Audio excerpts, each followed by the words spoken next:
আমরা খুব স্পষ্টভাবে বলেছি যে আমরা আর একজন রোহিঙ্গাকেও আশ্রয় দিতে রাজি না, কিন্তু কিছু ঢুকে যাচ্ছে এটা আমরা জানি। সেটাকে আমরা যতটুকু পারা যায় ঠেকানোর চেষ্টা করছি।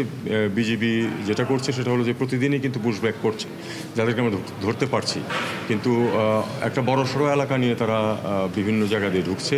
সেগুলোকে সব ক্ষেত্রে যে আমরা ধরতে পারছি সেটা সামর্থ্যেরও কিছু সীমাবদ্ধতা আছে, সে কারণে পারছি না, কিন্তু আমরা যেখানে পারছি সেখানে কিন্তু আমরা ফেরত দেওয়ার চেষ্টা করছি। ইউএনএইচসিআর চায় যে আমরা তাদেরকে আশ্রয় দেই, কিন্তু আমরা তাদের কাছে স্পষ্ট করেছি যে আমাদের যে 12 লাখ রোহিঙ্গাকে আমরা আশ্রয় দিয়েছি, আমরা আমাদের ভূমিকা যতটুকু হওয়া উচিত তার থেকে বেশি পালন করেছি। আমাদের পক্ষে আর সম্ভব না। যারা আমাদেরকে উপদেশ দিতে আসে বা চায় তারা বরং তাদেরকে নিয়ে যাবে। 7 জনের যে তালিকা প্রকাশ হয়েছে সেটা সঠিক, তবে এর আগেও একটা তালিকা আছে যার মধ্যে আমি আছি, কাজে আমি যাচ্ছি। অনেকে জিজ্ঞেস করছিলেন আমাকে যে কি ব্যাপার, তালিকা দেখলাম আপনি যাচ্ছেন না। আমি যাচ্ছি। প্রধান উপদেষ্টার সাথে প্রধান উপদেষ্টার মেয়েও যাচ্ছেন। আমরা কি ঠিক সেই আগের লুপে চলে যাচ্ছি কিনা, যে ক্ষমতাসীনদের সাথে পরিবারতন্ত্রের একটা বিষয়? না, এটার সাথে পরিবারতন্ত্রের কোনো সম্পর্ক নেই।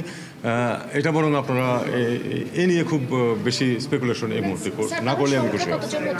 সংখ্যা খুবই কম, ধরুন কোনো অবস্থাতেই 7 জন তো আমরা লিস্টে আমরা দেখেছি, ধরুন 10-12 জন ম্যাক্সিমাম, এর চেয়ে বড় কোনো হবে না। আমরা একেবারেই লিমিট রাখার চেষ্টা করি।